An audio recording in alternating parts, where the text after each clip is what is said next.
It will be found, in fact, that the ingenious are always fanciful, and the truly imaginative never otherwise than analytic.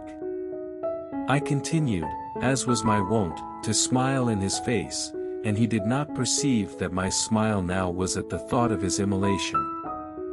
Thrilled me, filled me with fantastic terrors never felt before. Leave my loneliness unbroken. But we loved with a love that was more than love, I and my Annabel Lee. Yet mad I am not, and very surely do I not dream. There was an iciness, a sinking, a sickening of the heart, an unredeemed dreariness of thought which no goading of the imagination could torture into aught of the sublime. And then there stole into my fancy, like a rich musical note, the thought of what sweet rest there must be in the grave. Deep into that darkness peering, long I stood there, wondering, fearing, doubting, dreaming dreams no mortal ever dared to dream before. I call to mind flatness and dampness, and then all is madness, the madness of a memory which busies itself among forbidden things. Who has not, 100 times, found himself committing a vile or a silly action for no other reason than because he knows he should not? It is impossible to say how first the idea entered my brain, but once conceived, it haunted me day and night. In the deepest slumber no. In delirium no. In a swoon no. In death no. Even in the grave all is not lost. Let my heart be still a moment and this mystery explore. Now this is the point. You fancy me a madman know nothing. But you should have seen me. You should have seen how wisely I proceeded. True, nervous, very, very dreadfully nervous I had been and am, but why will say that I am mad? The disease had sharpened my senses, not destroyed, not dulled them. Above all was the sense of hearing acute. As a poet and as a mathematician, he would reason well; as a mere mathematician, he could not have reason at all. They who dream by day are cognizant of many things which escape those who dream only by night. A million candles have burned themselves out. Still I read on. Have we not a perpetual inclination, in the teeth of our best judgment, to violate that which is law, merely because we understand it to be such? For the moon never beams without bringing me dreams. Science has its place in man's search for understanding, but science and the imagination have tended to bifurcate in the modern world. Only the true poetic intellect can end this long-established dualism. There are few persons who have not, at some period of their lives, amused themselves in retracing the steps by which particular conclusions of their own minds have been attained. The occupation is often full of interest, and he who attempts it for the first time is astonished by the apparently illimitable distance and incoherence between the starting point and the goal. Coincidences, in general, are great stumbling blocks in the way of that class of thinkers who have been educated to know nothing of the theory of probabilities, that theory to which the most glorious objects of human research are indebted for the most glorious of illustration. I was deeply interested in the little family history which he detailed to me with all that candor which a Frenchman indulges whenever mere self is the theme. You will observe that the stories told are all about money seekers, not about money finders.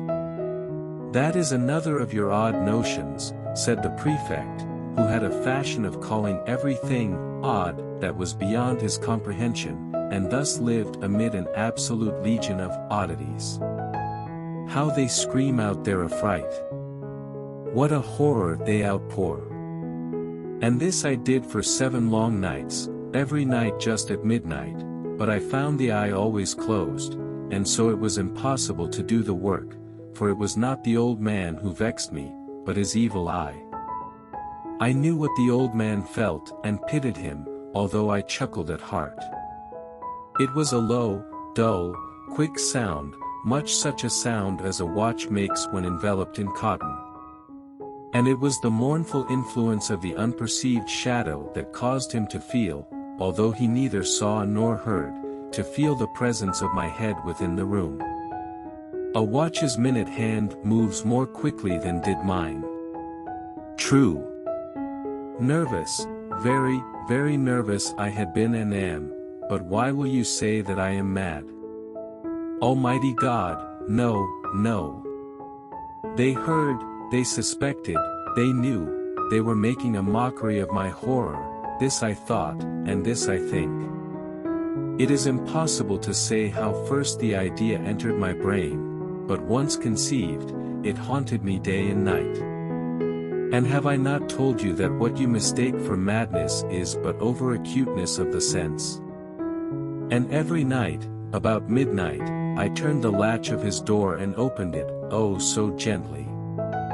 All in vain, because death, in approaching him had stalked with his black shadow before him, and enveloped the victim. To the fowl whose fiery eyes now burned into my bosom's core. Deep into that darkness peering, long I stood there wondering, fearing. In there stepped a stately raven of the saintly days of yore. Get thee back into the tempest and the night's Plutonian shore. Prophet, said I, thing of evil. Prophet still, if bird or devil. Whether tempter sent, or whether tempest tossed thee here ashore. Then this ebony bird beguiling my sad fancy into smiling, by the grave and stern decorum of the countenance it wore. Be that word our sign in parting, bird or fiend?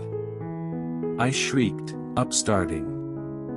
From my book Surcease of Sorrow, sorrow for the lost Lenore, for the rare and radiant maiden whom the angels name Lenore. His eyes flashed with a fierce light. He laughed and threw the bottle upwards with a gesticulation I did not understand. Its walls had been lined with human remains, piled to the vault overhead, in the fashion of the great catacombs of Paris. A moment more and I had fettered him to the granite. In painting and gem-merry, Fortunato, like his countrymen, was a quack, but in the matter of old wines he was sincere. It was about dusk, one evening during the supreme madness of the carnival season, that I encountered my friend.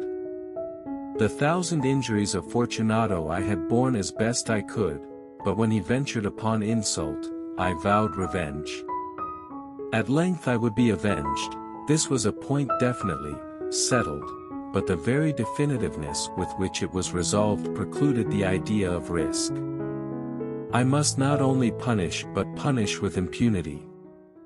Which quotation do you like the most?